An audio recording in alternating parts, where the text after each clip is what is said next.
Broadcast Row for the now generation. And now a special presentation from Broadcast Row. Broadcasting live from the greatest city in the world. Wake up. It's time, people, for your morning online gathering. Hosted by Mardel. It's the Wrestling Morning Show, and it starts now. Okay, so good morning, everybody, and welcome to the Wrestling Morning Show. This is Mardel, your host. Let's jump right into things last night. SmackDown Live did not disappoint. The epic dream matchup between Shinsuke Nakamura and John Cena finally took place. I want to hear from you guys. What do you guys think? 844-627-3352. That's 844-627-3352. Last night, it was a build-up for a week. The winner between Nakamura and Cena goes on to face Jinder Mahal at SummerSlam for the WWE Championship. The entire summer, the only thing I've been talking about has been that John Cena, the great American hero, will return and face Jinder and go for the record-breaking 17-time World Championship. Well, I was completely wrong, like I am all the time. Well, what a night last night, though. They were in Cleveland, Ohio. And, that's Miz and Ziggler country. I thought for sure we might see Dolph Ziggler last night. We have not seen him in a while. He's been on social media, but we have not seen him. What is going on? We don't know. So they're in Cleveland, Ohio, and they kick it off with KO and AJ, but we're going to get to that momentarily. We're just going to talk about John Cena and Nakamura last night. It started about 9:40. So very nice time for a main event. Now, they added two major commercials in between, which was very annoying. And it started off very slow. It showcased both men and their abilities. There was a big match feel. I expect a little bit more out of the Cleveland crowd that is known not only for wrestling, but for sports in general. Granted, they've been lovable losers until 2 years ago. So there should be a level of excitement for professional wrestling coming into Cleveland, considering there are a lot of wrestlers on the roster from Ohio. As we mentioned, Miz, Ziggler, Alexa Bliss, and others. But it wasn't as hot as I thought it would be for this match. And there were chants of this is awesome because there were moments of this is awesome. A scary moment during a spot where we thought Cena's neck could possibly be broken. So far, no reports right now this morning. But it was. It was pretty awesome. There were some great spots that occurred last night.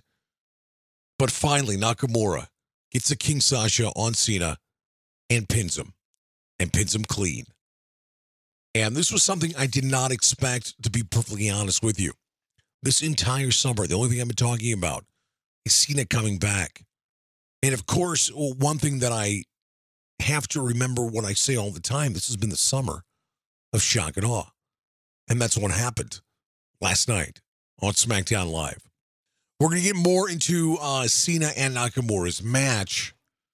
But one thing I want to do right now is after SmackDown Live went off the air. This is WWE Network. So the entire time I'm thinking, what's going to go on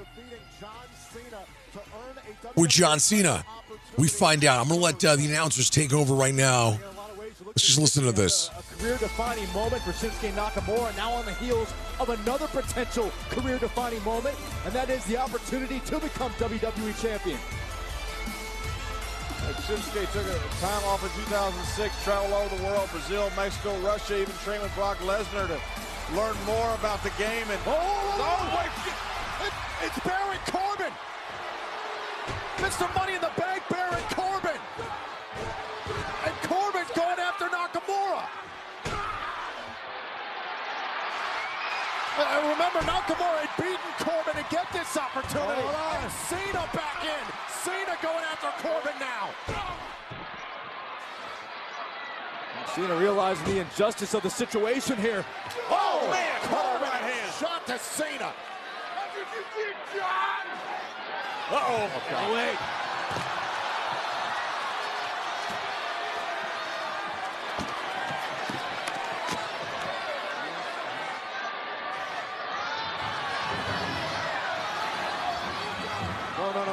No. But Tom, get away, Tom.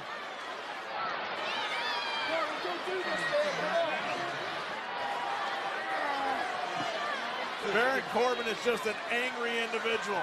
Corbin has come out here, destroyed Shinsuke Nakamura, and he's taken it out on John Cena as well. And the worry you should have if you're the WWE champion is this the man that owns the... I don't like the looks of this at all. Oh, Corbin. Don't do this, On Baron. top of these stairs. Oh, my God, Cena. Cena with Corbin up. Through the table.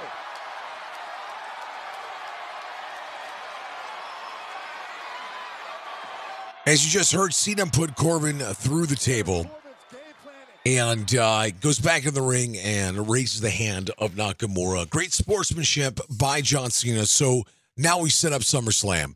All indications have John Cena and Baron Corbin. And if you look at Cena's record at SummerSlam, the worst pay-per-view record of anybody on the roster. So this pretty much should be the matchup. Another job that has to be done by John Cena. You get this endorsement from Cena. Nakamura beat Cena clean. Could be the same possible fate for Corbin. That last element to put Corbin over. They still struggle to put him over. We've talked about Corbin many times on the show. The less he talks, I start to believe this lone wolf character. But more importantly, he has a gimmick that's putting him over. And that's the fact that he's Mr. Money in the Bank. And that's huge. We'll talk more about Cena and Nakamura, but without a doubt, that is the top story coming into this morning. Nakamura takes on Jinder Mahal. John Cena, all indications, will be taking on Baron Corbin at SummerSlam. Well, it started off hot, even though I felt the crowd did get a little tired toward the end. Cleveland, Ohio. They open up with a big match, the U.S. title, the rematch, KO versus AJ. Obviously, there was some unfortunate circumstances that occurred with Kevin Owens, with some of the referees. Would it happen again? This was a great back-and-forth match. Truly was, and you don't realize how strong AJ Styles is. There are moments where he had easy spots and showed his strength against the 266-pound Kevin Owens. Now, on accident, Kevin Owens punches Mike KO in the eye. KO gets rolled up, but his shoulder is very obvious. The shoulder is very obvious that it's up. Now, throughout the week, there has been speculation that Shane McMahon is gearing up for a match for SummerSlam. Okay. So maybe I thought there could be an element of an implication last night on SmackDown. There wasn't, but Kevin Owens demanded somebody, a referee, that could be fair. And it looked like Shane's been working out. Looks bigger than ever. Shane will be the referee, the special guest referee for the U.S. title between KO and AJ. This should finalize their feud for a while. It was actually a great backstage segment. Let's go ahead and take a listen, refresh your memory from about 12 hours ago. Can you open it up? Listen, I know you're shaking up. We got a big problem here. We got a big problem. Mike, all right? Listen, unfortunately, you made a bad call. You should have known, man. You should have called the second official. You should have done something. You should know better. Shane. My eyes were blurry. I didn't have time to call for a second official. All right, we'll deal with it. Are you kidding me? Are you kidding me? What is this crap? Calm down. I just got screwed. Did you see what happened in there? Were you watching your own show? You're figuring it out. I'll tell you what happened. This idiot. This idiot didn't see my shoulder was up. Relax. He's this hurt. incompetent He made a bad moron call. of a referee. He made a bad call. He made a bad call. You need to respect the Respect official. him. Yes. Oh, I need to respect. Just You're like, hey, come on. I'm backing on. hell do you think you're doing? Calm down. Relax with this stuff. Oh, you're worried about the ref? No. You should be worried about me. One thing you cannot do is put your hands on an official, period. The referee's decision stands. One thing a referee shouldn't be able to do is make crap calls like he just did. Don't worry about him. Worry about me. Yes, this wasn't fair. You have a legitimate Make this right. Your shoulder was up, so therefore, this is what I'm going to do for you. I'm going to give you a rematch for the United States Championship at Summerslam. Oh, okay? Oh, that's a genius idea. Of course you're going to give me a rematch, but that's not enough. You know what? No, Summerslam, I want a referee who can do his damn job. I want a referee who's got two good eyes, who will see when my shoulder's up. I want a referee who won't get knocked down at the first gust of wind. I want a referee that's not going to screw me at the United States title. Calm yourself down. Don't tell me what to do. Hey, you know what? I've got an answer for you. Oh, yeah? Relax. You know what? I've got a referee for you. Good. Shane. Shane? Are you... He's the worst one here. He's the most incompetent person here. Really? Are you kidding? Yeah, really. Yeah, you are. I'll tell you what, Kevin. I am your referee at SummerSlam if you want your championship rematch. Is that what you want? Do you want the match? Yes. Okay, then you should go cool off.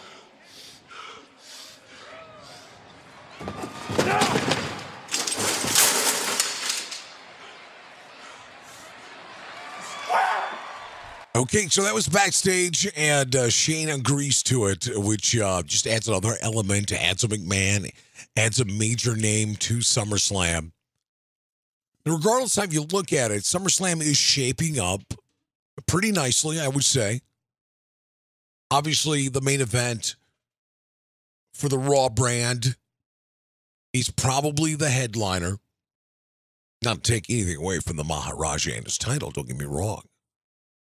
But we're looking at Brock Lesnar, Roman Reigns, Samoa Joe, Braun Strowman, Naomi, Natalya, Alexa versus Bayley, Jinder versus Shinsuke Nakamura, AJ Styles versus Kevin Owens, Orton versus Rusev.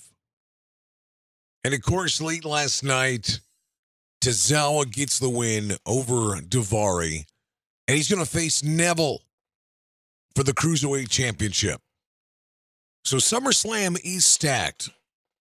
There's already a lot of matches. We still have to figure out the fate of the Hardy Boys, Gallows and Anderson, the Revival. I believe all three of them will be stuck in a match together. What are we doing with Cesaro and Sheamus, the actual tag team champions? What are we doing with Dean? What are we doing with Seth?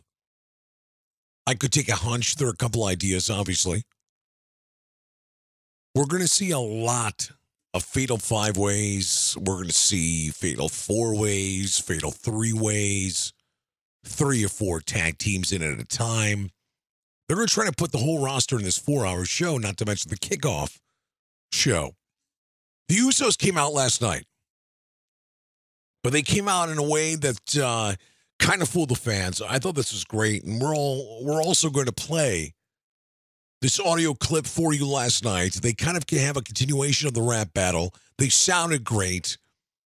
I love this evolution of the Usos and this heel characters that they're starting to create and marinate. Oh, Cleveland! Don't you dare be sour. Clap for your busted up tag team champs and feel the power.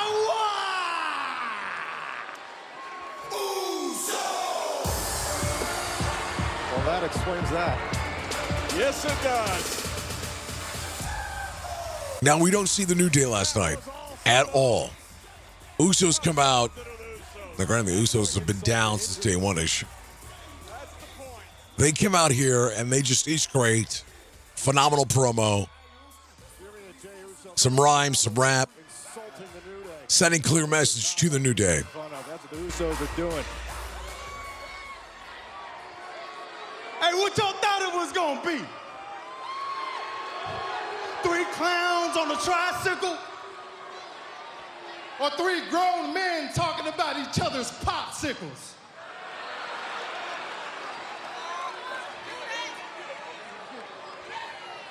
I mean, when you step out your box, it ain't no more games. Usos will pick you up and put you right back in your lane. New Day trying to flex on me. Instead, we welcome them fools to the Uso penitentiary.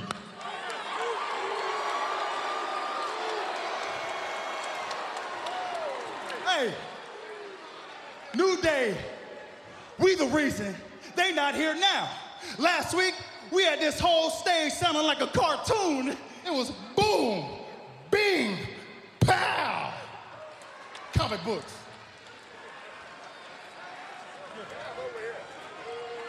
With your fake cereal and them rainbow-colored cones. Y'all just three grown, twerking men blowing your own trombone. Ouch.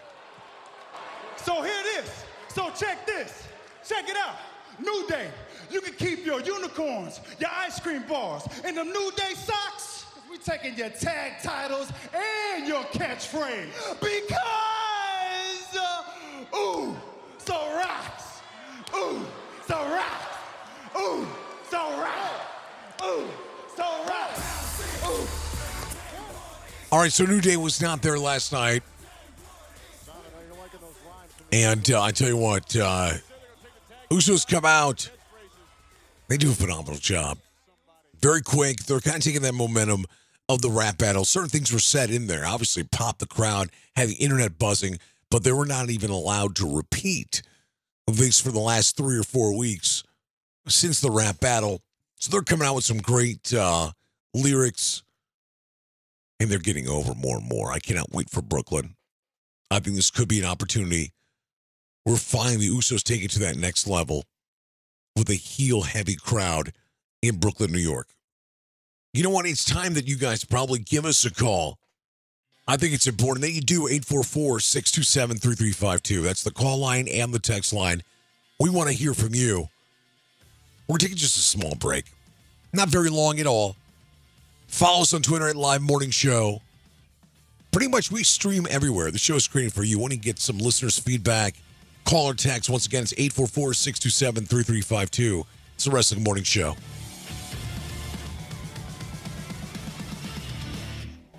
Break-ins. They happen every day. Will you be next?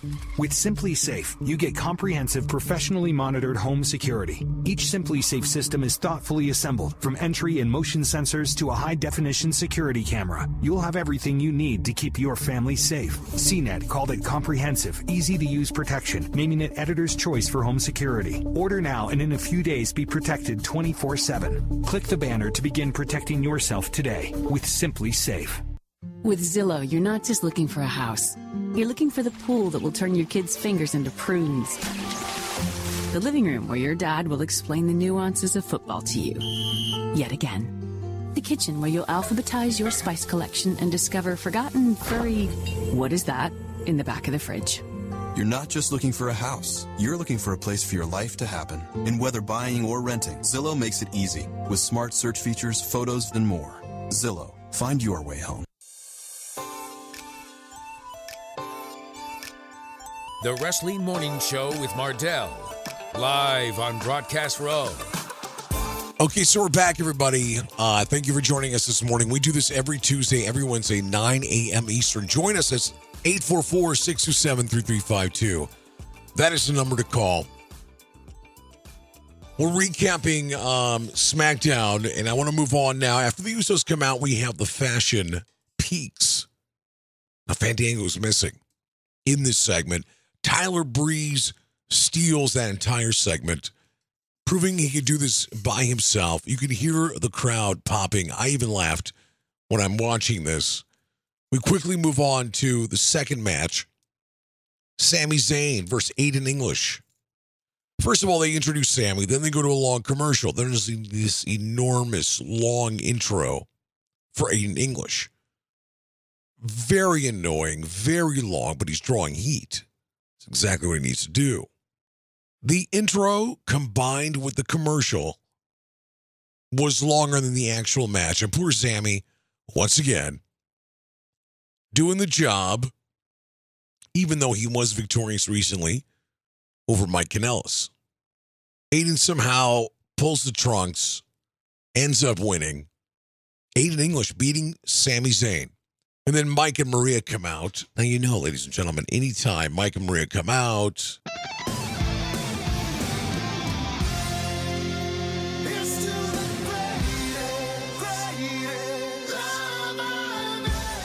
so they come out, and the crowd gives them a nice little reaction.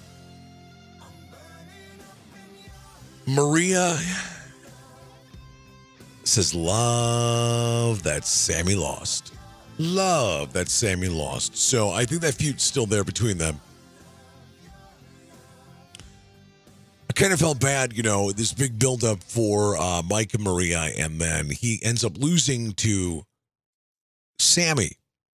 So hopefully this feud continues just for the building of Mike Kanellis and this whole power love movement, and the fact that we get to see Maria more often. Quickly move on to match number 3. This is right before the end of the first hour. Naomi, Becky versus Natty, and Carmella. It's fire and glow, as they say. I tell you what, it's a very good match. Natalya especially looked really good, but she always does. I think more attention on her now because of the situation that she's going to be in coming up in SummerSlam, which is well-deserved. I think it's truly a situation of giving everybody an opportunity at this time. Now, I know someday I will see the dream matchup. I will see the dream matchup between Naomi and Charlotte, of course, but in due time. Now, Carmella tries a submission, and then Naomi puts her in a submission, and it's over. Carmella taps out. Naomi and Becky end up winning. So we move on, and we see Miss Renee Young. She's backstage, and we got to refresh your memory. The inevitable situation of maybe the Maharaja losing his title. I don't know yet. I have to think this out. It's only been 12 hours removed when I saw Nakamura. So let's go back and let's listen to Renee Young and the Maharaja, and a great bit, in my opinion, that occurred later on in the night. Please welcome my guest, accompanied by the Singh brothers, the WWE champion, Jinder Mahal.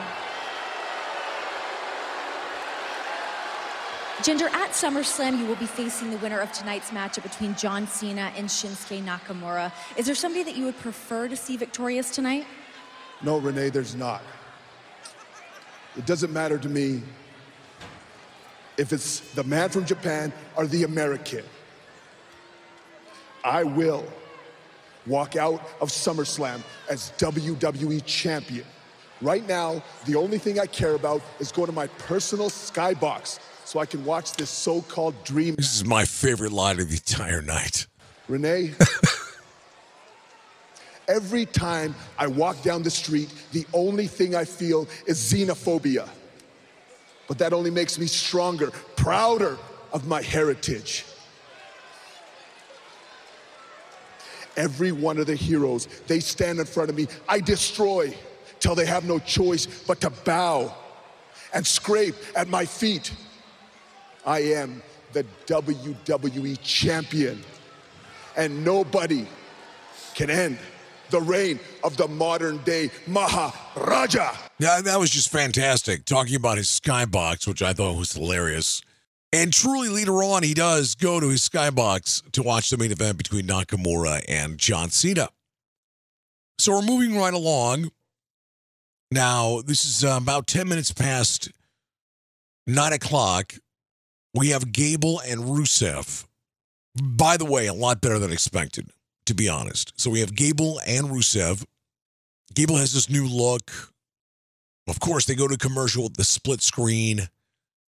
Very slow pace, somewhat rest holds during the commercials. And then, boom, as soon as they come back, there was a belly-to-belly twice that Gable applied on Rusev. In a row. Phenomenal. That's 300 pounds. And then they tangled, then he hits him with another German suplex. Gable looked great. It proved they could hold his own against Rusev. They did not rush the match. There was one major commercial in between, but they give him a lot of time. Because we really don't see much, to be honest with you, from now until John Cena and Nakamura take place. But one major thing did happen. But before I get to that, I'm very impressed with Gable. Rusev's looking better than he's ever looked, by the way.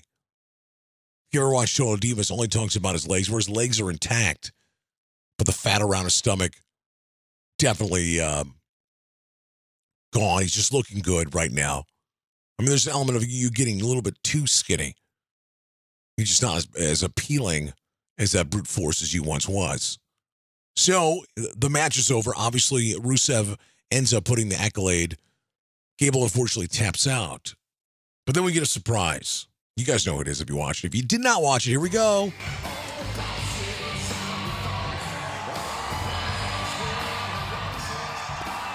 None other than the Viper. And a great reception. Obviously, you could hear this right now.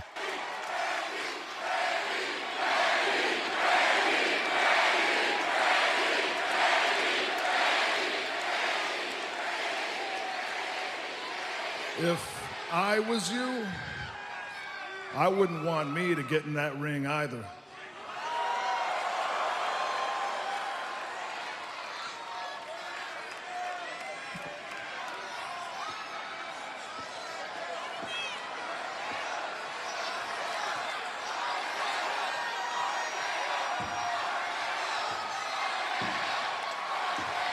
It's a very slow, come on, John Wayne style of walking. Hurry up, Randy.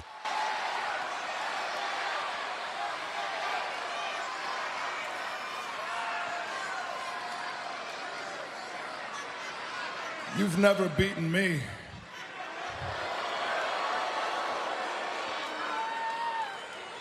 And I'm not afraid of you either.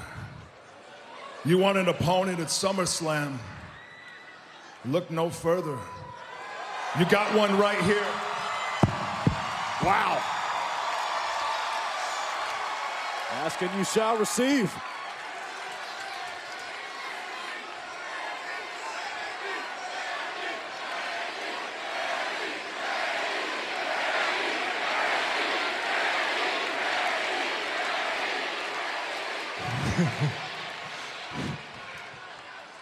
Ти искаш да се сбиеш с мен. Виж такъв се смееш, тък бе, момченце, как ти се смееш се биеш? Аз съм Русев, ти знаеш за какво говоря тука. Нека влизай тук, не може и ти срещу мен да се разправяш. Аз съм Русев, българската гордост. Ти не представляваш нищо пред мен, момченце. Това не го не разбра. Така че колкото и да си радиотър, който и да си, аз съм по-големия от теб. Whoa, whoa! Oh, look at him! It only takes one out of nowhere. So we see him apply the RKO, which I was a little disappointed with. So we've seen this now. So the first time he lands it on Rusev at SummerSlam, it's not going to be as exciting, which is going to be a little disappointing, but still nonetheless. Okay, so that's already set right there, and we know there's probably going to be about 4 other matches. There's already 7 already in the book as of now. Now, if you don't know, Baron Corbin obviously came out. If you just joined us right now, Baron Corbin came out after the Cena-Nakamura match, attacked Nakamura. Cena came to his defense. This was on the WWE Network. I assume that this will pretty much be set for SummerSlam. I assume. We're still figuring out what's going on with the tag teams. We're still figuring out what's going on with the tag team champions, Cesaro and Sheamus. The Usos and New Day still are not booked for SummerSlam. Dean and Seth. Quite possibly there could be anywhere between 12 and 14 matches. It's going to be 4 hours plus a kickoff. And there are a lot of superstars we have not seen their faces yet in a very long time. All indications it possibly could be Harper and Rowan as the Breezango attackers. I wouldn't be surprised. Still, once again, holding out to see if it's going to be a heel rider in some way coming back. I think it might be smart to possibly have Mojo continue with this face momentum. I tell you what, I have to say that I really enjoy the pace of SmackDown. Now, it's easy to say when the show is only 2 hours long, but it's to the point. You have the promos, you have the wrestling, you have some of the backstage segments, And it seems like every segment counts, especially with 2 hours, which is fine. I'm not dogging Raw by no means. There's still an element of Monday Night Raw being Monday Night Raw. I tell you what, give us a call. It's 844-627-3352. That's 844-627-3352. That is the call line. That is the text line. You can stream the show, obviously, live on Twitter, live on Facebook. On Twitter, it's Live Morning Show. Facebook, it's The Wrestling Morning Show. We're going to take a small break. We'll be back very soon. It's The Wrestling Morning Show. Live on Broadcast Row, it's The Wrestling Morning Show. Heard the call to build your small business? Make it happen with a .net domain name. The place for dreamers for 30 years and counting. Visit keepdreamingup.net for tips and advice. Whether you're just getting started or looking to grow, that's keepdreamingup.net. Staples knows that when the leave-behinds for your sales call get left behind at your office, it's time. When you need to print 30 pages and you're 300 miles from the office, it's time. And when the intern packed the Harrington file, not the Farrington file. Oh, my bad. It's definitely time. And it's times like these when you can count on Staples. Access your files from email, the cloud, or USB, and then print, copy, fax, or scan them, and get back to business fast. Visit your nearby Staples. It's pro time. We, the internet-loving people, want super fast internet where we can download 25 songs in 1 second. To show you how super fast that is, here's 25 songs in 1 second. Pretty sweet, right? DJ, give them another 25. Now, hit them with something they can dance to. You feeling that? Oh, yeah. Super fast internet. AT&T Fiber. Limited availability. Speeds vary, not guaranteed. Speed and time examples or estimates. Visit att.com/getfiber for details. The Wrestling Morning Show with Mardel. Live on Broadcast Row. Okay, so we're back. We're entering the second half hour. Join this conversation. It's 844-627-3352. That's 844-627-3352. Meeting a lot of you fine folks on Twitter and talking to you guys. I thoroughly enjoy it, and I appreciate you guys following and supporting the show. And I mean that. Join us on Twitter at Live Morning Show. I'm at Mardel Brennan on Twitter. Facebook is The Wrestling Morning Show. Website is thewrestlingmorningshow.com. Now, I do have to give a shout out to all the fine folks who travel. The easiest way to listen is to download the app. Download the app at iTunes, Google Play. And there you go. You have it on your phone. You listen anytime live. Now, we also stream live on Spreaker. On demand will be on Stitcher, Spreaker, Google Play, iTunes, iHeartRadio. Soon, very soon, we'll be having our own YouTube page. And then to make it easy for a lot of people around the country who enjoy SoundCloud, we'll be putting some of the content on SoundCloud. We still have Twitter polls up on Twitter, and we'll announce the winners, the final tally at the end of the show. Okay, so now what I'd like to do, if possible, let's go back and talk about some of the things that made headlines this week. And, of course, I'm talking about Brock Lesnar. Brock Lesnar this past weekend was in the Joe Louis Arena facing off with Samoa Joe. Then he shows up on Monday Night Raw. Okay, not the biggest surprise in the world, maybe doing a house show, sure. But what really made headlines is when John Jones called him out. And that's been all over everywhere. That's just a dream matchup for UFC fans. John Jones versus Brock Lesnar. If you missed some of that, let's go ahead and take a listen to it right now.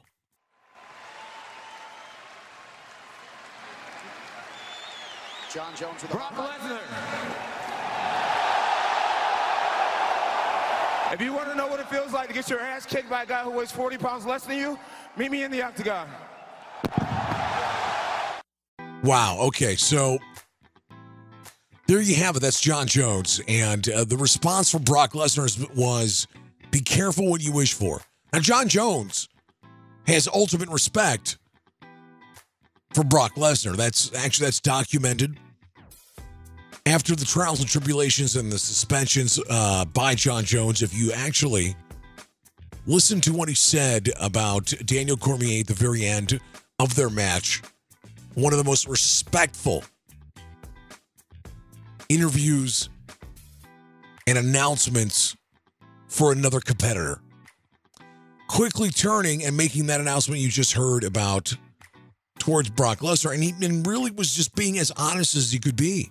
Saying, listen, I've been gone for 2 years. I want a big payday. I want a super fight.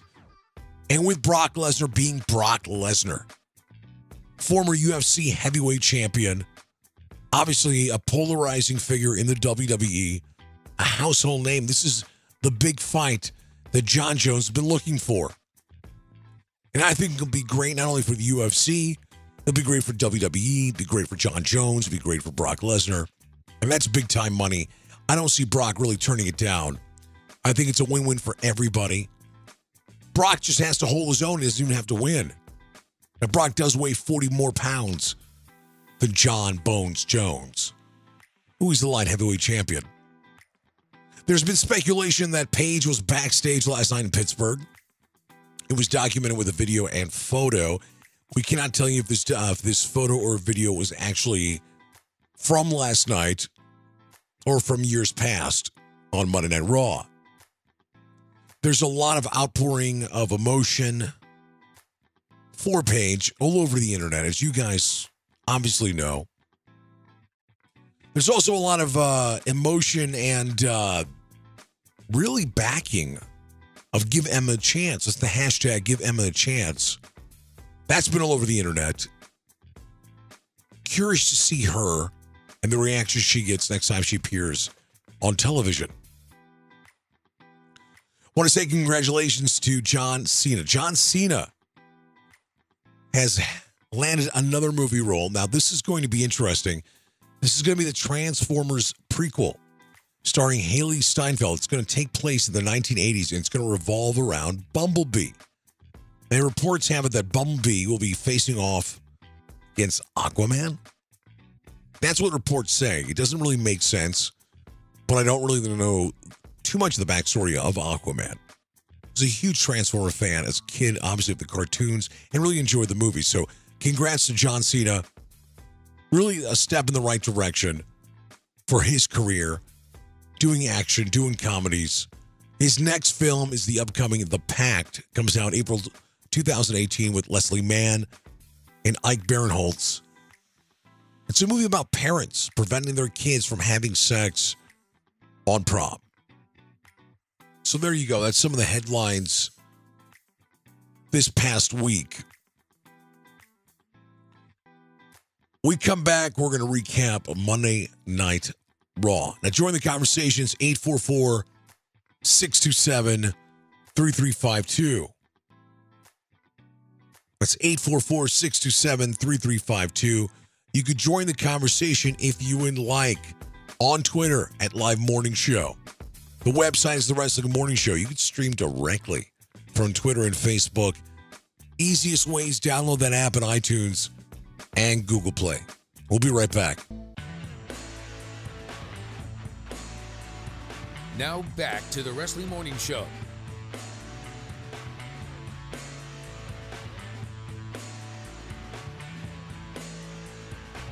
Back, everybody. It is about 9:40 Eastern Standard Time.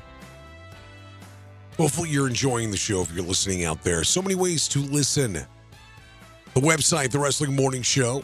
Obviously, you could stream very easily on Twitter. Stream very easily on Facebook.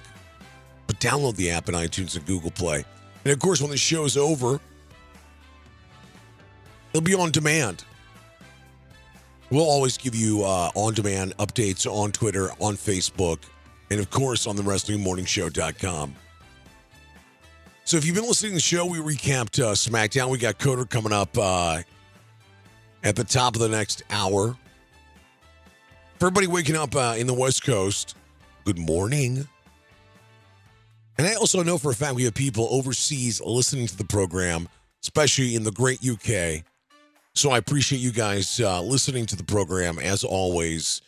Now, a couple things we want to address. We're going to get kind of recap Raw a little bit for some of you who might have missed the show yesterday. just to refresh in some of your memories. But let's go ahead and try to get the best audio out of this. Now, Bayley, this could be a work. It feels like a shoot. Bayley could be injured with a shoulder. And this is courtesy of WWE.com.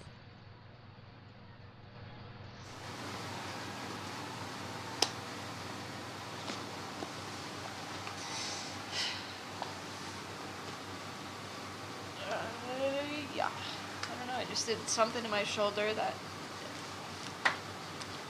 everything just like tensed up around it. I don't know. I've never had injuries like this before, so I can't really know what it is. But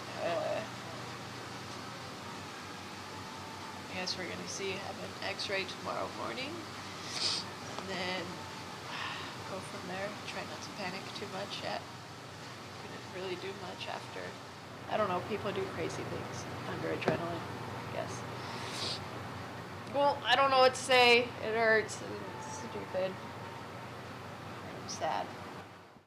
As much as I am a Alexa Bliss fan, which is documented on the show, I wouldn't have been surprised if Bayley got over at SummerSlam. I figured Sasha Banks would have something to do, or Nia Jax would have something to do with the finish or the outcome. But I feel bad because now the trajectory of the pay-per-view could change. I guess we'll find out if news does break, either by the WWE or online, about Bayley's condition. We do wish her the best. Bayley is somebody, in my opinion, who took a gimmick. And really, out of all the talented females a couple of years ago in NXT, she really was on the back burner. But the underdog, the lovable character, the hugger, the girl who's been a fan since she was a kid, that gimmick took her to a whole new level. In the meantime, got better as a wrestler. Wish her the best. We'll keep you guys updated as much as we can. Excited for SummerSlam. We're probably going to dissect a little bit more when Coder joins us, probably about 30 minutes or so. Obviously, all indications, Cena and Corbin. And I'm assuming, and we'll talk to Coder about this, we're both big Miz fans and what he's accomplished in his career. And we're along for the ride with this Jason Jordan angle. Don't get me wrong. Does Jordan go over at SummerSlam against The Miz? You want to go with a push? All chips are in. Let's do it. I mean, there's no secret how great The Miz has been honoring that title, bringing the prestige as he claims he does, and he actually backs it up. Okay, so now we're in this situation. We have Jason Jordan. We have 3 weeks away till SummerSlam. He's already had one small confrontation with The Miz. Let's go ahead and do this. Let's put the title on the line at SummerSlam. The second or third biggest stage of the year right there. Let's go ahead and do it. I would not be surprised at all if Jason Jordan goes over, and let's see what he can do. But then I also figured the Miz Taraj in some way could play a part in this. I am assuming that Dean and Seth don't go back and revisit that feud with The Miz. That it's Jordan, Dean, and Seth versus the Miz Taraj. Or I could easily see Cesaro, Sheamus take on Seth and Dean. They could even put the titles on the line. I could even see Seth and Dean winning the titles and then being disgruntled former friends that are forced to be tag team champs. I could see that as well. Should be very interesting in the next couple weeks in the WWE as they finalize the card for SummerSlam. Right now, 7 matches are booked. And there's probably going to be 12 or 14, at least 12 to 14 matches. You got a 4-hour show. Some of your superstars are not even booked yet. Some of your major superstars are not even booked yet. And they'll do an hour kickoff with at least 1 to 2 matches.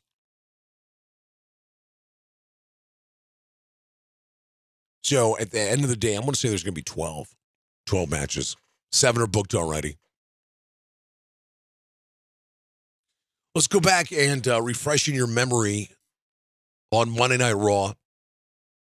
Most talked about figure in the WWE was Brock Lesnar after coming off of the weekend in a house show against Samoa Joe at the Joe Louis Arena. Getting called out by John Jones. And he opens up Monday Night Raw to a great surprise. The Universal Champion and Brock Lesnar. Paul Heyman. And Kurt Angle inside the ring. It's a disadvantage for Lesnar.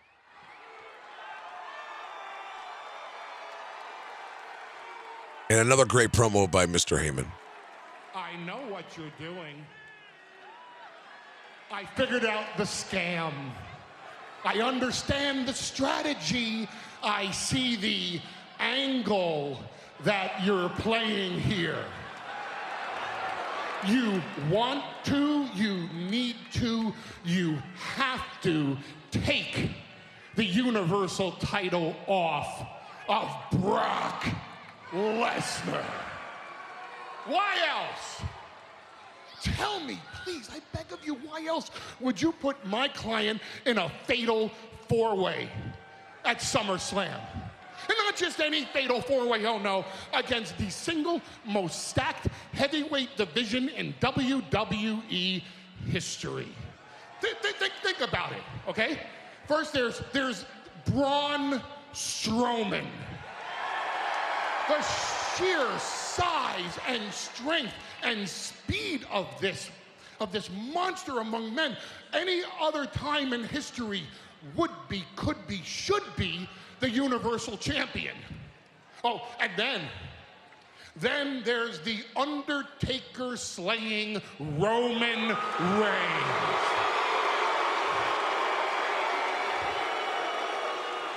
Born to be champion, bred to be champion, groomed to be champion, and I bet Mr. Angle in your mind, ready to be Universal Champion. And then there's that Samoan disgrace, that oh, I get it. You're hoping the new champion at SummerSlam is Samoa Joe. Because that would stick it to Brock Lesnar the most. And I get why you're doing this. I respect what you're doing. I half-ass admire it, Mr. Angle. You have a board of directors to answer to. You have a demanding chairman who says to you at all costs, protect the Raw brand, including and especially now getting the title off of Brock Lesnar to the point where in this fatal 4-way match, I know what's going to happen. All 3 of these title-worthy contenders are going to gang up on Brock Lesnar to where even a beast can't survive, and then they're going to fight it out amongst themselves to determine the new champion, just like they'll do tonight, except at SummerSlam, Brock Lesnar doesn't even need to be in the pinfall or submission equation to lose the championship. Ladies and gentlemen, why don't we just rename this SummerSlam 2017, Brock Lesnar loses the Universal title.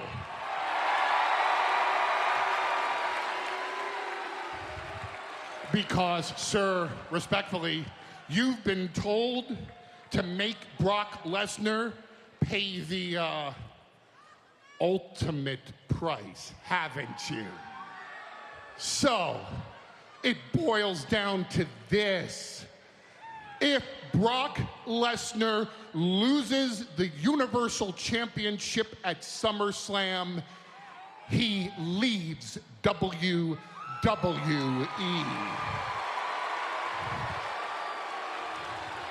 And I'm leaving with him because Kurt Angle, here comes a piece of news that you're not going to like. My client, Brock Lesnar, will not lose his title, his Universal Championship at SummerSlam. Not to the unstoppable Braun Strowman, not to the Undertaker retiring Roman Reigns, not to the cheap shot artist Samoa Joe. Because at the end of the night, there will be an announcement at WWE SummerSlam. And that announcement will be, ladies and gentlemen, your winner and still reigning, defending, undisputed Universal Champion, Brock Lesnar. All right, so there you go. Now, with everyone speculating that Brock could possibly leave, this is where I think he may not. Now, I tell you what, I'm all excited for this, and I've said this hundreds of times on the show. This is a different era right now. It's a different time in WWE. I think it's important to have the title there. But Brock has been on television a lot, and I'm actually pretty shocked by it. I could see Roman winning. I could see Samoa Joe winning. I could see Braun Strowman win. I mean, this is 1,200 pounds for the fatal four-way. Not ready to make a prediction, but more so than ever, when people think that Brock was probably going to lose it, I think he may retain now. Now, I'm talking out loud. This is not a prediction, but I'm just talking out loud with the fact that, you know, obviously with everything surfacing from the UFC, with the John Jones call-out, okay, then people, the fans, even the hardcore fans are thinking to themselves, okay, Brock is probably going to lose. And that's when the WWE swerves you. We put a lot of poll questions up there. We have our morning poll question. Which title changes hands at SummerSlam? Universal, WWE, Raw Women's title. We threw one out there that's not even confirmed, but JJ over Miz for the IC. So that poll's going to go on for a while. You guys can answer that. We also had some other polls other than Nakamura and Cena. What was your highlights from SmackDown? The options were Fashion Peaks, Shane's guest referee announcement. Jinder has his own suite. Randy versus Rusev segment. We'll give you the answers at the end of the show. Then we ask, obviously, a fan question. You catch yourself in your daily life or at work doing or saying this subconsciously. Two sweeting random people saying stupid idiot, uttering delete, or saying how you doing. Those are your options. So I asked this question. I believe this was the first question before SmackDown. You know, we're all intrigued about Cena Nakamura. Well, you know that's going to be the highlight, but what else will intrigue you to see? And the options were return of Ziggler. I figured Ziggler would return last night, and I was wrong. It's his hometown. He was not there. So the options are return of Ziggler, Breezango attackers, maybe they were revealed, which they weren't. The KO AJ feud continuing, which it did. And the card finalizing for SmackDown, which it got to a certain place.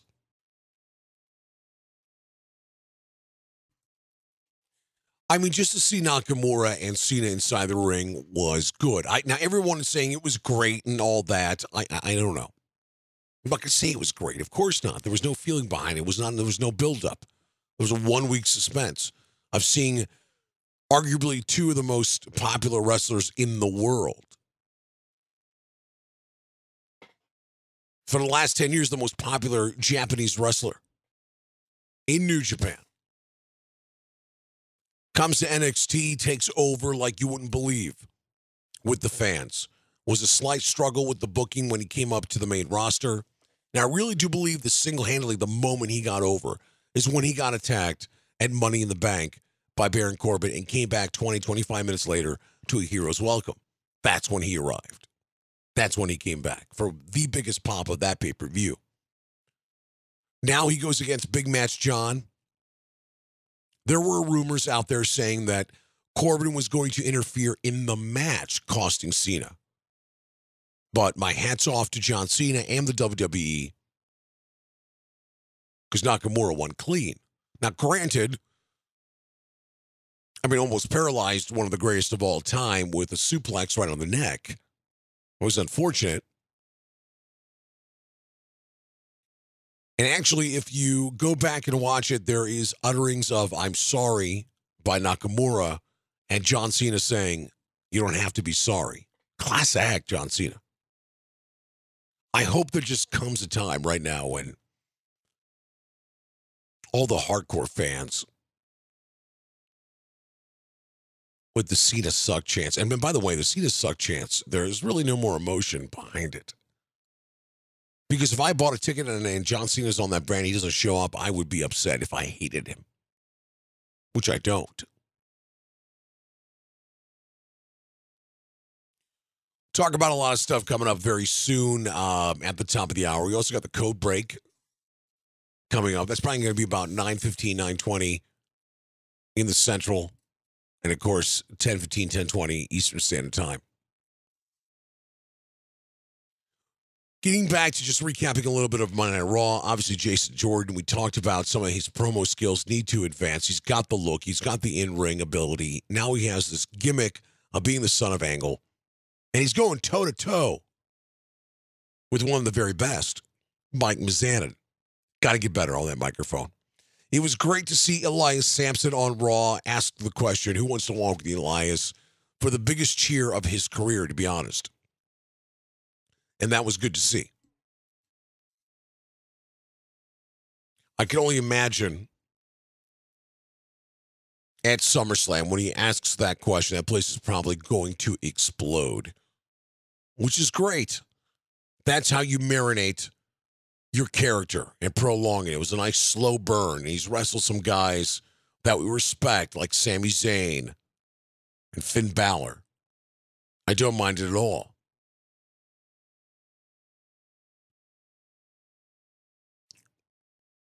Okay, we're going to take a small break one more time. If you want to join the conversation, it's 844-627-3352. Once again, it's 844-627-3352.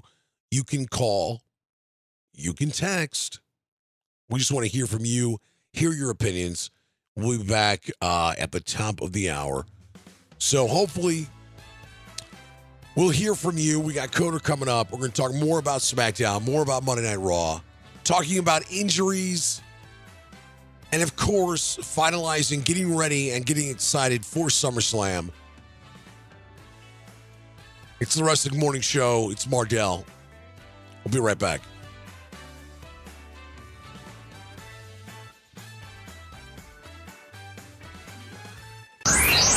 Live on Broadcast Row, it's the Wrestling Morning Show. 17 past the hour of 10 o'clock.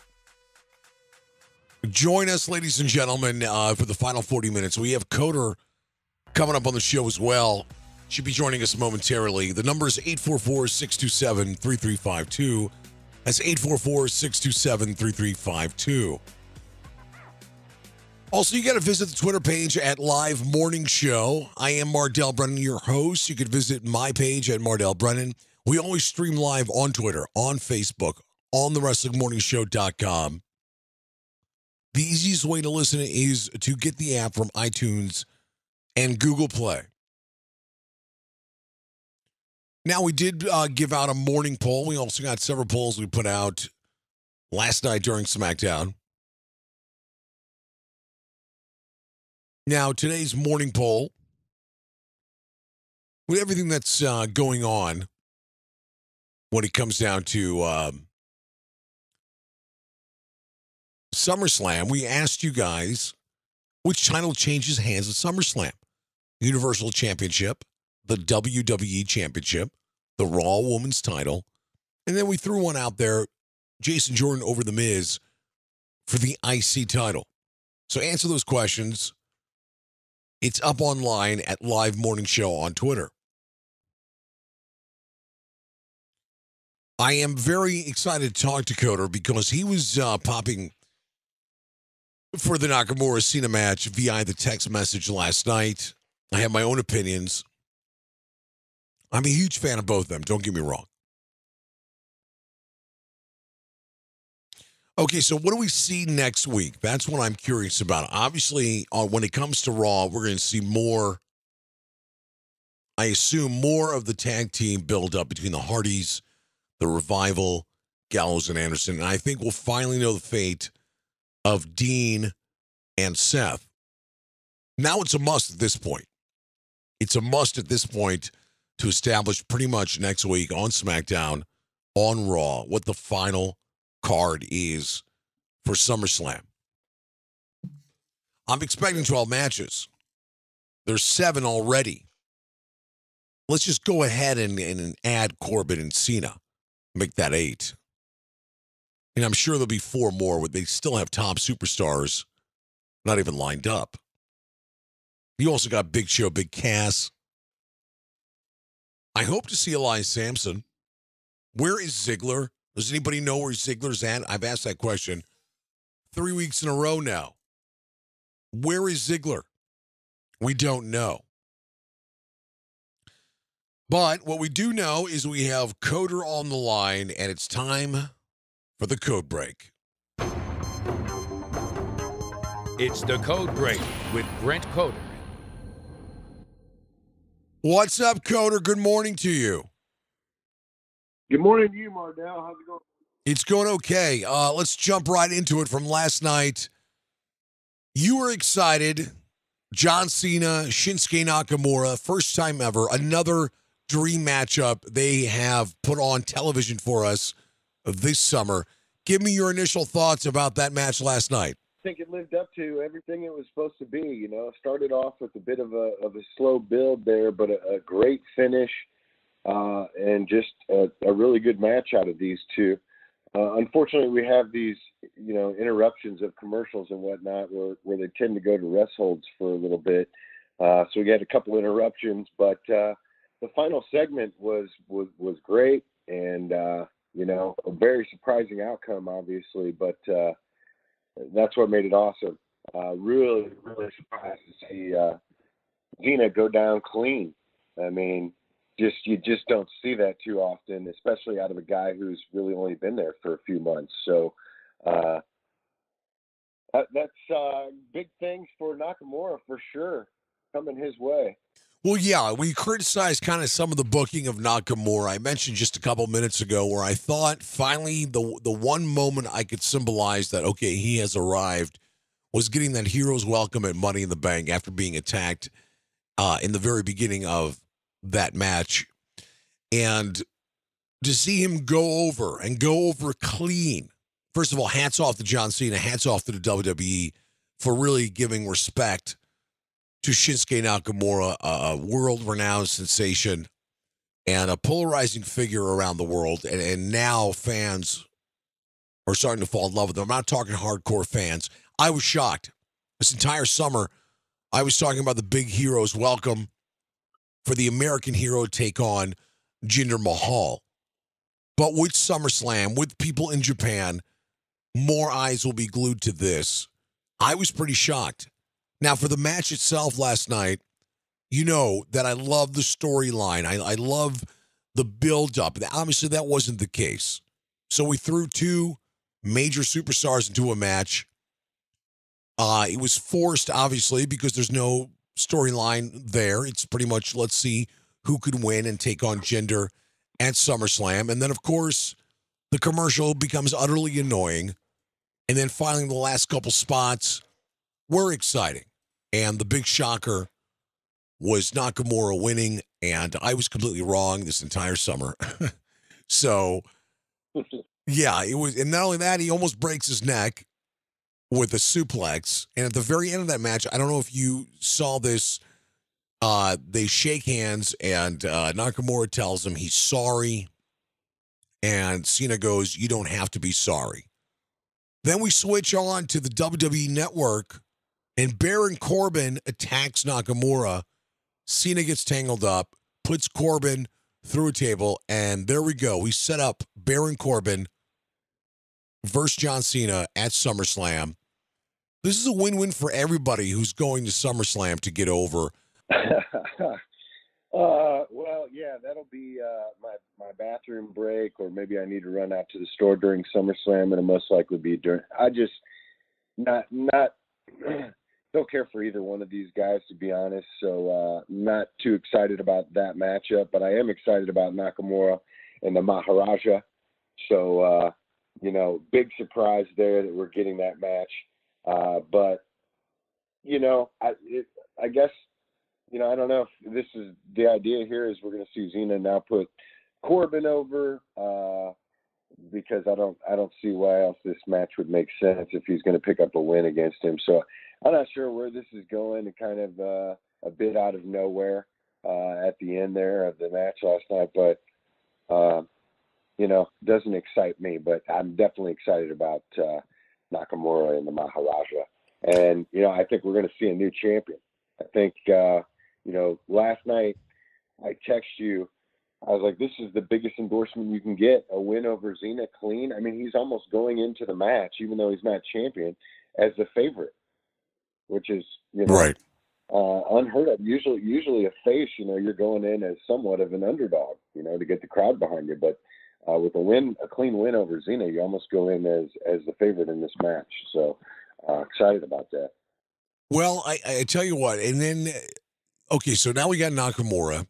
Now we have the Maharaja, and it's the WWE Championship. I'm assuming, unfortunately, this will be the mini-main compared to the Fatal 4-Way between the big heavyweights. But would this be the opportunity for Baron Corbin? Say he loses, say he wins against Cena. Obviously, Cena's going to try to put him over, as he should. It's not that big of a deal for John. I think there could be some shenanigans that go on. And Corbin could definitely maybe hinder the outcome.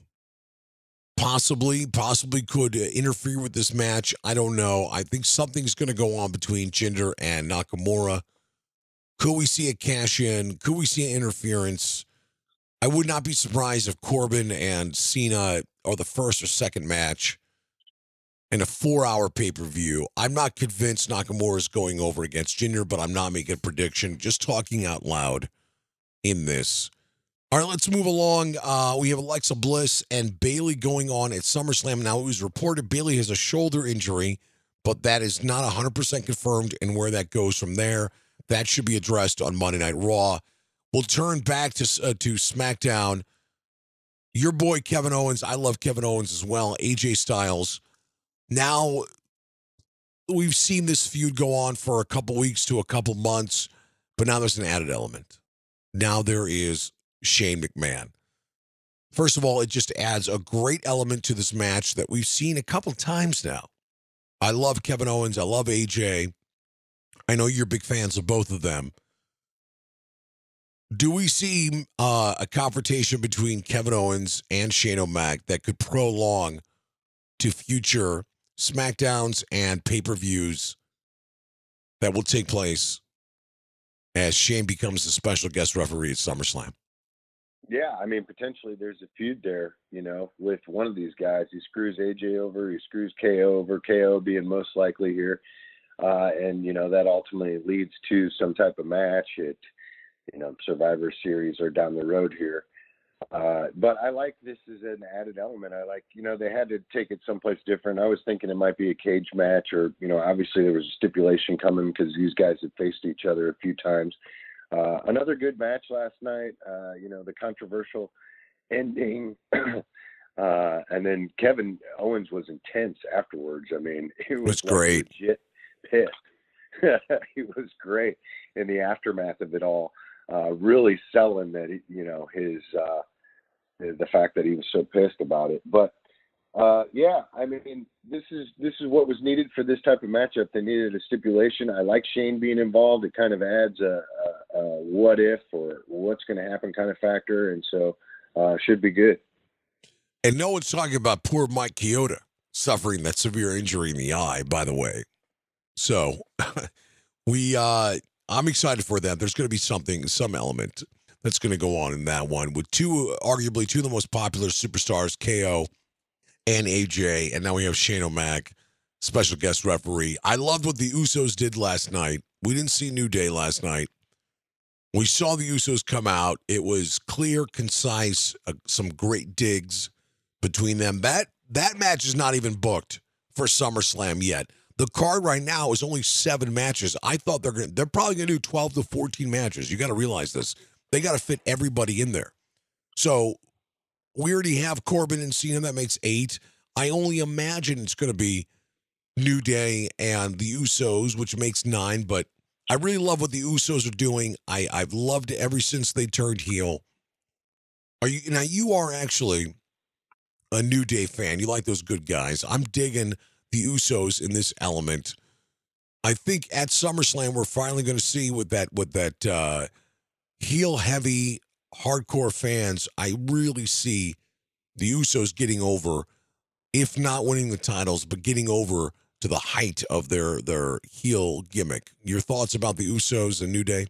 Yeah, I mean, the Usos are on a roll here. They were great last night. The promo was great. Some legit digs. They, totally stole the New Day's thunder and had Usos rock and, just, further building them as a heel.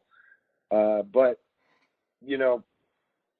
this will be another good matchup. I mean, these are the 2 premier tag teams on SmackDown. So I expect, their last match was awesome. One of the highlights of Battleground, one of the few highlights. The only highlight, so yes. I'm looking forward to another one here. True. Okay, so poor Sammy, once again. Sami Zayn losing to Aiden English last night. And then Mike and Maria come out, and they pretty much said, love that Sammy lost. So I don't know what's going on with Aiden English. I love seeing him more and more. The Aiden English and Sami Zayn match. There was Sammy coming out, then a commercial, then Aiden English's 20-minute song, and the match was 2 seconds. Poor Sami Zayn doing the job. So we're going to figure out if they even are part of SummerSlam at all, but we're not going to dwell on that. I'll tell you what, though. It was the return of Randy Orton after the Gable and Rusev match. The place exploded. For Cleveland, Ohio, home to The Miz and Ziggler, and they're pretty good wrestling town. Gable looked great against Rusev. Rusev looks the best shape of his career, at least in my opinion. But Gable's got the new look. He kept the old theme music, and then he gives 2 belly-to-belly suplexes in a row. Then they tangle, and then he gives Rusev a German suplex, looking very strong against these heavyweights. And then, of course, Rusev gives the accolade. Gable taps out. Randy comes out. So 2 things for you. One, are you excited between Randy and Rusev? And you think it's promising and Gable's in the right direction after last night's match? Well, I definitely think Gable looked pretty good in the match. I didn't expect him to pick up a win against Rusev, obviously, but he did look good, and we haven't seen him much as a singles competitor, so it was good to get him out there and get him in front of the crowd and on TV. So, looking forward to more coming from him. He's a great wrestler. He's okay on the mic, and he could go far. So I think a good matchup for him to start off his singles career last night, and was surprised to see Orton come out there. But I'm an Orton fan, so they gotta give him a feud where he can redeem himself. He just lost 3 times in a row to the Maharaja. So I see this as Rusev being in a position to probably, give up the win to Randy eventually. So, I mean, it's not like the most excited thing I am about SummerSlam, but should be a good match. And, I'd love to see Orton get some wins back here. Yeah, it's 3 in a row, but then what are you going to do? You have Rusev? You have Rusev job now? Where we're trying to, Rusev is still young in his career. I mean, the Legend Killer is a legend right now. So this just, I'm assuming this is not going to be a clean finish. If this match gets booked, which in all indications it probably will, SmackDown's pretty much set. Corbin, Cena, Rusev, Randy. Sorry, it's Randy and Rusev are already booked. I apologize. And then we got Usos and New Day. So SmackDown, for the most part, is set with all their major players in line. We still don't know about the Fashion Police. I mean, now they've done such a great job where they could be part of a Fashion File segment at SummerSlam in Brooklyn and still get over enormously and not even have a match. But if they would come out and actually wrestle, finally, after a couple months of paying their dues and doing some great promo work, I mean, the fans will just embrace them and love them. Now, on the flip side, SmackDown was pretty much uneventful. I can't think of anything else that was that interesting. There was a female match, a women's match, Naomi, Becky, Natalie, Carmella, fire and glow. But Naomi puts Carmella in submission. That's over. Now, the biggest question marks leading up to SummerSlam is on the Raw side.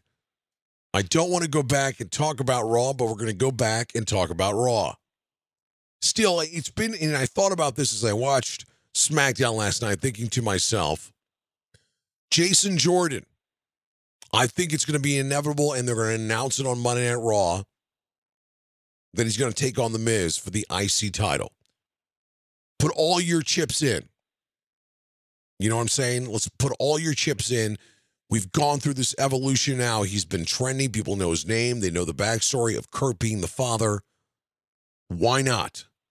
On one of the biggest stages of the year, him and Miz for the IC title. Are you in agreement, or do you think there's other plans with The Miz and Jason Jordan for SummerSlam?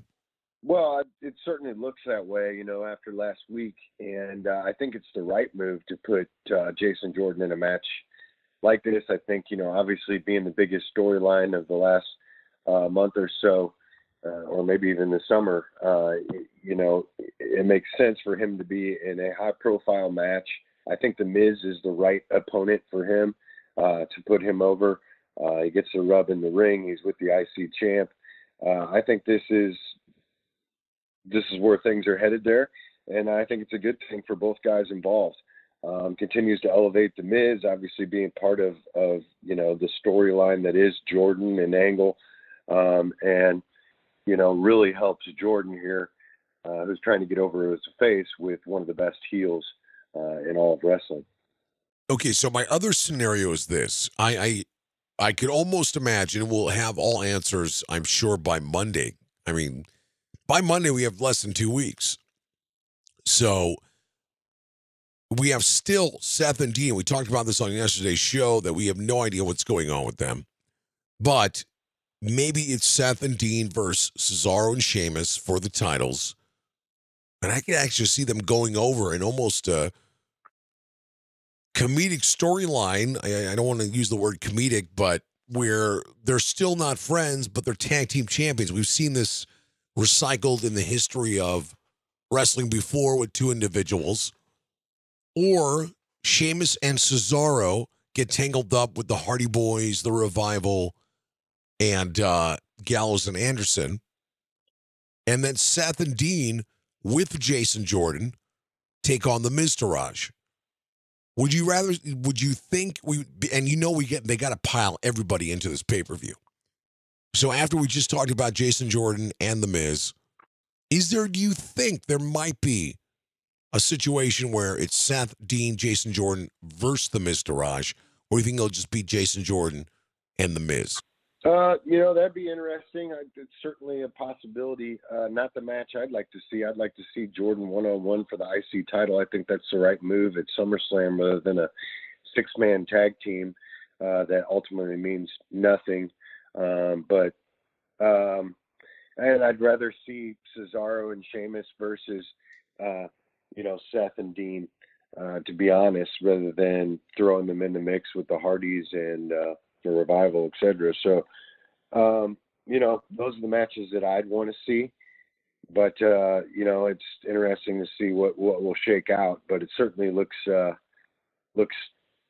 like it's being set up for Seth and Dean versus Cesaro and Sheamus. And that could be cool if they do take the titles and there is still some animosity, the back and forth, eventually one turns on the other kind of scenario playing out. I think everybody can see. Those are the two matchups I'd like to see out of kind of the remainders yet to be booked. And there's a lot to be booked. I mean, there's already 7 confirmed matches, and it's a 4-hour show plus a kickoff.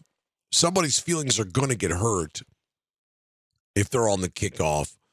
And, hopefully it'll be, these are big names that are going to be on this card. So rarely do we ever see the two brands ever. So there's only 3 pay-per-views a year we see 2 brands. So they're going to make the very best of it. And I think all eyes are watching.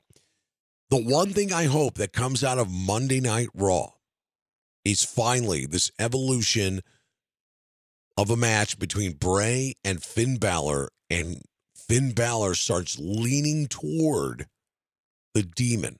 I think this is a golden opportunity that WWE has, even though now they're going to have to rush it for 2 weeks, where it's going to be Bray versus Finn at SummerSlam. Another scenario that was in my head was, okay, we don't see the Demon for SummerSlam, and the only way Finn could beat Bray is tap into that Demon, which prolongs it for another couple pay-per-view events. Do we see the Demon at SummerSlam, or is this going to be a slow burn where the big payoff is the Demon comes and beats the God in the future, or he beats him at SummerSlam in 2 weeks? Well, I think we need to see I think, for one, the fans need a reminder, especially casual fans. They need a reminder who the Demon is. We haven't seen him in a long time, since his return, and he hasn't made an appearance at the last couple of pay-per-views as his alter ego.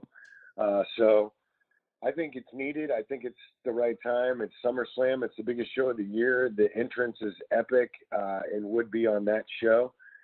So, I think we do see it at SummerSlam, but certainly a possibility that this is prolonged and eventually he's got to tap into his Demon. But, in all reality, it's like, if you're facing a God, you're facing Bray Wyatt, and you have this alter ego, it almost has to come out in my mind. So I think we'll see that at SummerSlam for sure. I've been asking everybody this question, and people who don't even know wrestling. Where is Dolph Ziggler? Where is he? He was his hometown last night. I don't know. Because I actually had to go out of my way to look on Twitter and Instagram and try to, and it's very deceptive of where he's at. And I don't know. It was his hometown last night. Well, anyway, I had a lot of questions on Twitter that I posted last night. I actually have the morning question, by the way. We'll start with the morning question. The morning poll: which title changes hands at SummerSlam, Coder? Universal Championship, WWE Championship, the Raw Women's title, or Jason Jordan over The Miz for the IC title? I think we're going to see Lesnar drop the strap for sure. I think we're going to see it back on the program on a weekly basis on Raw. So yeah, I think that's the most likely. Just the way it's been set up, and him not being there weekly and probably due for a break. I think that one is the most likely to change hands for sure.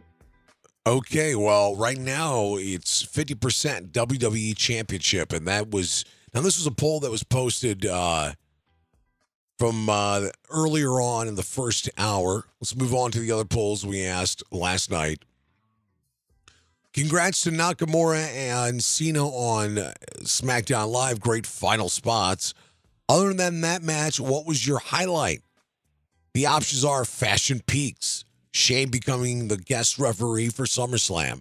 Jinder has his own suite, or Randy versus Rusev. I think I'll go with Shane here, being added to the KO match. That's definitely a match I'm excited about, and I think he adds an interesting element that'll make that match even better. So I'm going with Shane here. Well, Fashion Peaks right now is in the lead with 43%, but for me, Jinder mentioning backstage to Renee Young that he has his own private suite, and then he was in his own suite, I thought that was very funny. Okay, you catch yourself in your daily life or at work doing or saying this subconsciously. You catch yourself in your daily life or at work doing or saying this subconsciously. The options are two-sweeting random people, saying stupid idiot, uttering delete, or saying, how you doing? I've probably done all of them at some point, but probably too sweet would be the most common. 100%. That's right. That's in the lead right now. And second would be saying stupid idiot. And people actually responded to me saying, well, I do all four every day. So that was funny. And this other one obviously is a little outdated because it was right before SmackDown last night. Besides Cena and Nakamura, what are you intrigued about? And it was the return of Ziggler, Breezango attackers, the KO AJ feud, and the card being finalized for SmackDown. So going into SmackDown last night, what were you excited about besides Cena and Nakamura? Definitely AJ and KO, but I'm just more excited in general about the card being finalized and seeing where things went, for SmackDown. And we obviously saw, a dramatic turn there at the end of SmackDown. And so, yeah, I was just looking forward to see how the card would fill out. Well, yeah. I mean, the card pretty much is set, I would say, for SmackDown, even though nothing is officially announced. And the KO AJ feud continues with Shane O'Mac. We still don't know who the Breezango attackers are, but it was one of the highlights last night. And then I said the return of Ziggler, and he just wasn't there. So there you go. Those were our poll questions from last night. Well, I really do believe if history repeats itself, this will be the go-home show coming up for SmackDown and Raw, because it has definitely not been the week leading up to it, as we kind of brutally bashed the last go-home show for Battleground. Look how that turned out. So that was just an awkward week. You remember that week? That was just awkward. Oh, yeah. So now, obviously, Raw did a better job with Great Balls of Fire. So it's SummerSlam, arguably the second biggest show. Personally, it's my third favorite. Royal Rumble is always number 2 for me. What about you? What's your second favorite show besides Mania? I'm with you. Yeah. I love the Royal Rumble. I love that it kicks off sort of the road to WrestleMania. It impacts WrestleMania in so many ways. But looking forward to a 4-hour show and getting everybody on there. The two rosters coming together. This should be a great show. So it's right up there. But, I'm a Royal Rumble at number 2 kind of guy for sure. Well, in all honesty, Royal Rumble is number 2 for me. But personally, if I had to see anything of the entire year besides Mania, it would have to be the Monday after WrestleMania. And now, Monday and Tuesdays after WrestleMania.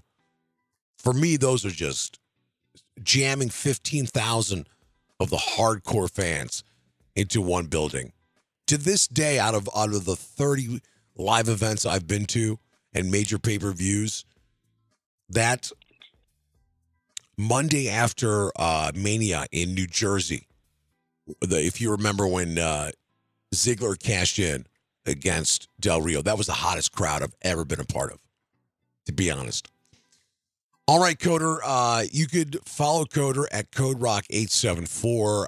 It's been an interesting week, nothing too crazy, but as we finalize the march to SummerSlam. So, Coder, thank you so much for joining us on the program today. We'll talk to you next week, buddy. All right, brother. Take it easy, man. All right, thank you. It's the Code Break with Brent Coder. Well, it's great to have Coder on the program, as always. Some uneventful moments that occurred the last couple of days, but some major moments. Coming up soon, another Twitter poll, and we're going to ask what the highlight of the entire week was. So get ready for that. We'll do that during your lunch break. Now, we're also going to be announcing a very special show for SummerSlam. SummerSlam week. We'll probably do some day events, maybe even some night before events that will have you guys intrigued. Now, obviously, there's going to be NXT TakeOver. The hype is obviously not as big as it's been in the last couple of years, but that's not a fault, really, so much as the fact that a lot of the roster got pulled. Congratulations. A lot of the roster got pushed up to the main roster. As I look back, and I think of some of the major things that occurred, obviously, we had Nakamura and Cena. Let's not forget about Roman Reigns, Samoa Joe, and Braun Strowman. We had Brock Lesnar coming out, making a great appearance, a surprise appearance. Also want to say congratulations to Zawa, who won last night, beat Daivari. He's going to be taking on the king of the cruiserweights, Neville. Excited for that. I'm loving Sheamus and Cesaro. Have I said that enough? I kind of like this direction they're going in. Obviously, this has been Mick Foley put these guys together. If you're Mick Foley, when he was the commissioner, put these guys together.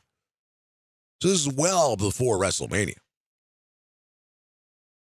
And they've kind of evolved. And you could tell they're really friends. I mean, two excellent wrestlers. Cesaro is my favorite.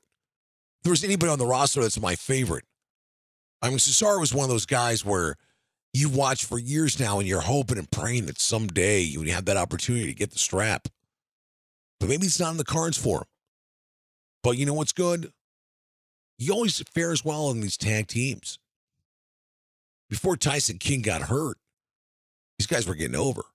And then he goes back to his solo career, that's fine. And then he gets matched up with Sheamus, and they actually have good chemistry together.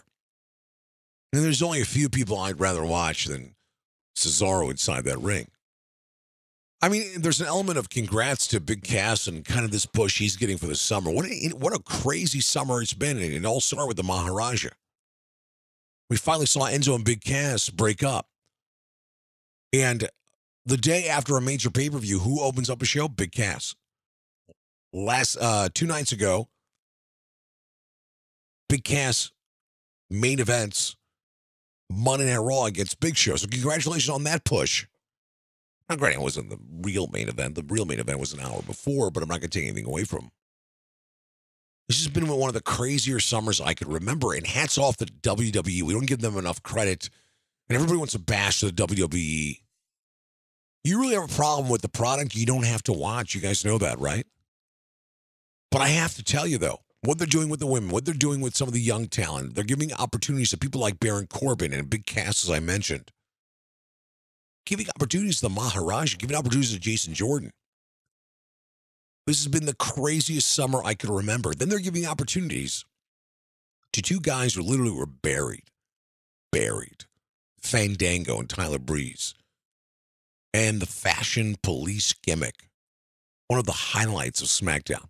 Every week, one of the highlights of SmackDown. It has kind of a shade of the Attitude Era, where they would do these crazy vignettes. And some of these vignettes and backstage segments would get over more than some of the stuff inside the ring. So hats off to them. What an unbelievable, crazy summer it's been. Good and bad. And what they're also relying on the pros like Nakamura, AJ, Kevin Owens, Seth, Dean. Those guys are going out and they're wrestling. And they're reminding everyone how good of a wrestler those gentlemen are. And that's what they're doing. So it's been a great blend of shock and awe. It's been a great blend of just never knowing what's going on and giving a push to a lot of the younger people, good or bad. But no matter what, they're having people talk. They're having people talk. Even if they hated the Cass and Enzo breakup, even if they hated the Maharaja becoming the champion, even if they hate Roman Reigns, people are talking. And that's exactly what the WWE wants. So my hat's off to them. I can't knock them. Of course not. Well, it's been a fun 2 days, and we'll keep you guys posted about more things that are going on. So I want to thank everybody for listening in the last 2 days. I also want to thank a lot of the people who've been following me on Twitter.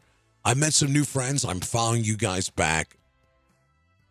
It's the Wrestling Universe together in the morning, every Tuesday, every Wednesday at 9 a.m. Eastern. You guys want to talk or leave a message, the number's 844-627-3352 with any of your comments or concerns. I want to thank Broadcast Row, the network that provides the show. I also want to thank Brent Coder, follow him at CodeRock874, a great contributor to the show. More importantly, I want to thank you guys, the listeners, the wrestling fans out there, for always supporting us. Ladies and gentlemen, be good.